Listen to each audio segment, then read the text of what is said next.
Bonjour, aujourd'hui on va plonger dans un roman absolument saisissant d'André Schwarzbart, La mulâtresse solitude.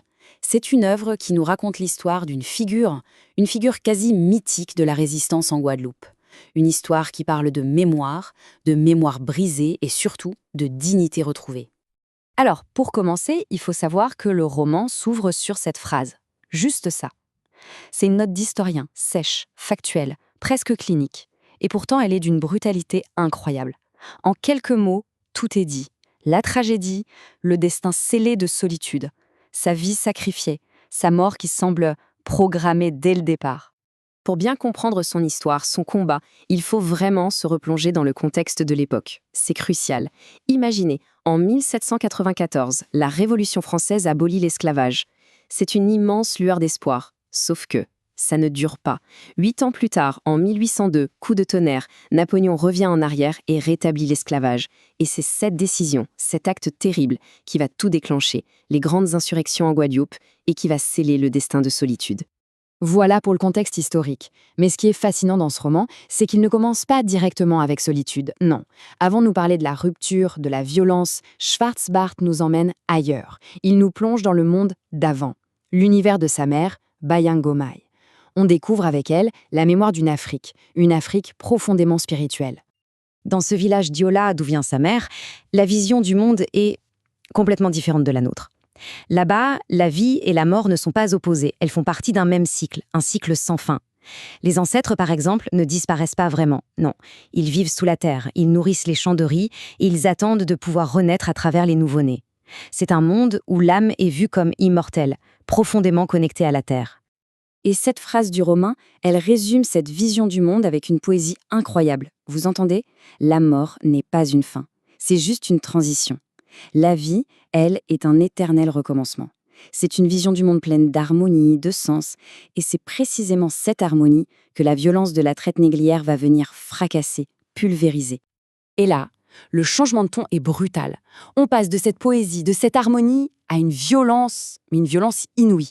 Le roman nous jette littéralement dans l'horreur. La capture, la déportation, le traumatisme absolu de ce qu'on appelle la traversée. C'est un véritable basculement. Un exemple qui montre bien ça, c'est le nom d'un lieu. Le port de Sigui, qui avant voulait juste dire « assieds-toi », un lieu de repos peut-être. Eh bien, avec la traite, il devient Sigitior, ce qui veut dire « assieds-toi et pleure ». C'est terrible, non ? Le langage lui-même se met à porter les cicatrices de cette horreur. Un lieu de passage devient un lieu de deuil éternel. Et puis, il y a cette phrase, cette question que Bayang Mai murmure dans la cale du bateau négrier, qu'elle appelle « le poisson ». C'est une image tellement puissante. C'est juste déchirant. Ça dit tout. La solitude absolue, la perte totale de repères, la déshumanisation. Elle cherche juste un seul visage familier, au milieu de ce chaos de corps entassés et anonymes. Et c'est là, au cœur même de ce traumatisme, pendant cette traversée de l'enfer, que naît Solitude. Sa naissance, voyez-vous, n'est pas une renaissance comme dans la tradition de sa mère, c'est tout le contraire. C'est une naissance sous le signe de la division, de la fracture. Dès le départ, elle incarne cette âme déchirée. On va la surnommer deux âmes, et ce n'est pas pour rien. Parce qu'elle porte en elle deux mondes qui s'opposent violemment. D'un côté, il y a l'héritage africain de sa mère, ce monde perdu des esprits et des traditions. Et de l'autre, l'héritage européen, celui de son père, un marin blanc qui a violé sa mère sur ce même bateau. Elle est littéralement née de cette violence. Elle porte en elle la lignée de la victime et celle du bourreau.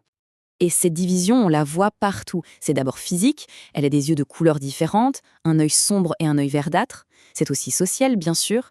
Elle est rejetée par tout le monde, par les Noirs, qui ne la reconnaissent pas comme l'une des leurs, et par les Blancs, évidemment. Elle n'appartient à personne, à aucun groupe. Même son autre surnom, Sapotille, c'est un fruit à la peau rougeâtre et à la chair à la fois douce et amère.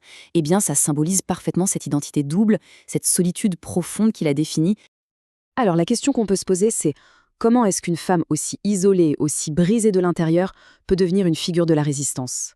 Comment est-ce que de cette solitude absolue peut naître un tel héroïsme ? C'est ce qu'on va voir maintenant. Donc on est en 1802. Napoléon a rétabli l'esclavage. En Guadeloupe, la colère gronde et la résistance s'organise, menée par un certain Louis Delgrès. Et Solitude, qui à ce moment-là est enceinte, va faire un choix absolument radical. Elle décide de rejoindre les insurgés. C'est ça le point clé.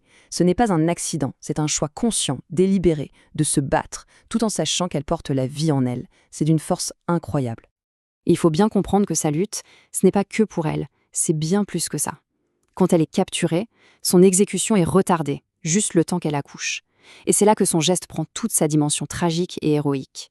En se battant, en étant une femme libre jusqu'à sa capture, elle offre à son enfant quelque chose d'inestimable, la chance de naître d'une mère libre. Même si cette liberté ne dure qu'un jour, qu'une heure, c'est un sacrifice maternel absolu. Alors on peut se demander, mais pourquoi cette histoire, pourquoi ce personnage nous touche-t-il encore autant aujourd'hui? Qu'est-ce que ce roman a vraiment accompli? Eh bien, la réponse, c'est que c'est une véritable réhabilitation. La réhabilitation de toute une mémoire. Ce que fait ce roman, c'est qu'il redonne une voix, une histoire complexe et une dignité à toutes celles et ceux qui en ont été violemment privés pendant des siècles. Il prend ce qui n'était qu'une petite note en bas de page dans un livre d'histoire et il en fait une héroïne fondatrice, un mythe pour toutes les Caraïbes.